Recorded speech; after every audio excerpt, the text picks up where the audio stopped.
Hi guys, welcome back to the channel. I'm Kimberly Cox and this is the Neuro Circus, where we talk about all things balancing home, family, personal, business, job, all that in a neurodivergent friendly way. So I wanted to come to you guys today because I have a very good friend. She has a social media platform. She has Facebook and Instagram. I think she might have some other stuff too. I'll ask her. I will link her stuff below. It is The Inspired Housewife. And she had a post 2 days ago, I think it was.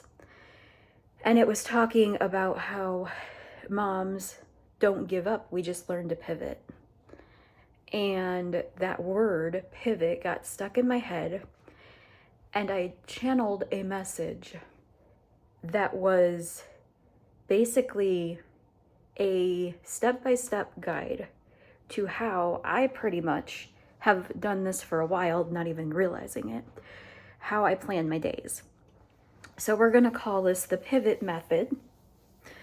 And I'm going to take you through step by step and show you how to do it. So pivot, P-I-V-O-T, stands for plan, intentions, visualize, what was my O? What was my O? Oh, observe. Observe and try again.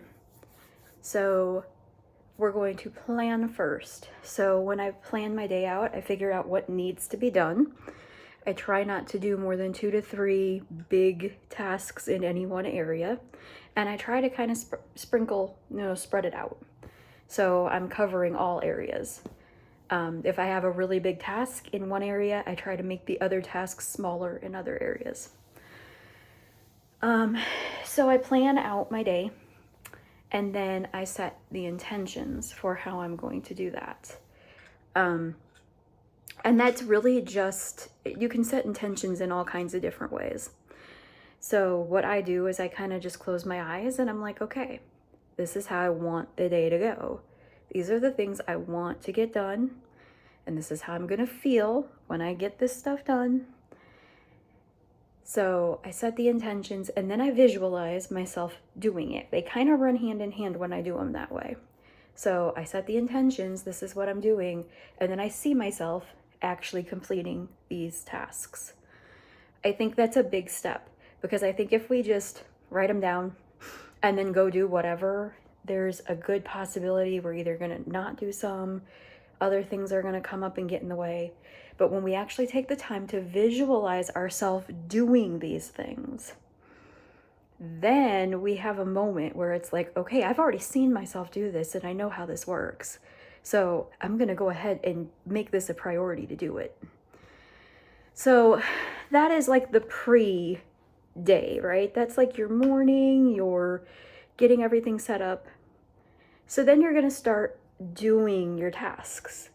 And you're going to observe how things happen, how things unfold, okay? And I say observe because I think sometimes when we observe things, it's like we're looking at them not through in the middle of the stuff, right? We're almost kind of outside of it, watching it. And I think that's what we need to do. I think sometimes we get so wrapped up in all of the things that we want to do and all of the stuff that needs to get done. And it becomes this place where we're too in the middle of it. And we put too much pressure on ourselves. And that can go 2 different ways with us. Sometimes the pressure helps us. Sometimes that pressure kicks in and we're like, okay, let's get this stuff done. Other times the pressure puts pressure on us. And then we start to freeze. We get that fight or flight kind of thing and we just freeze and can't do anything.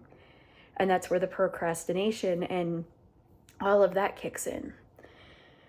So observe. Do not hold judgment on any of it. Don't, oh, I wish I would have done this way or whatever, because this is part of learning.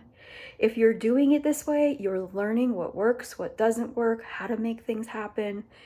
And if you're learning, then you're going to get better. Things are going to happen. And don't get me wrong, there's just some days that are just not okay days. They're just bad days to begin with. And things aren't going to get done. People are sick. People don't feel good. You know, we have moments where we're triggered by things. It just is. So not every day is going to be like this, but we can kind of go for having a majority of our days being at least more productive than not. So observe, and then after you observe, after you're done with your day, at the end of the day, you're going to set the intention to try again tomorrow. And when we try again tomorrow, we're going to look at the things that we've observed. What helped, what didn't help, what do we need to change about how we're doing stuff? And in that, we're going to be able to make a plan different the next day and try it again and see where we go.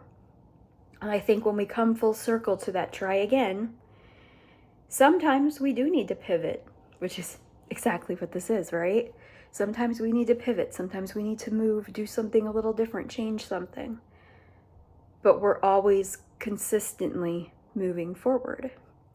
So that is the pivot method in a nutshell. I am going to do a second video, probably, I don't know, next week sometime, where I'm going to break this down into how to teach this to our kids. So when our kids are trying to get things done, they have this information to help them out. Alrighty. I hope you like this. If you got any kind of value out of this, please comment, like. If you haven't already, subscribe. I've got all kinds of really awesome content coming your way. I'm getting ready to start today. It'll be day 1 and day 2 because I was going to do it yesterday and I didn't get around to it. So it'll be day 1 and day 2 of the 21-day challenge from, I think it's Neurodivergent Mom. So that'll be exciting. That'll be up on the channel today, if I can talk. So I hope you guys have a wonderful day, wonderful week, and I will talk to you guys later. Bye.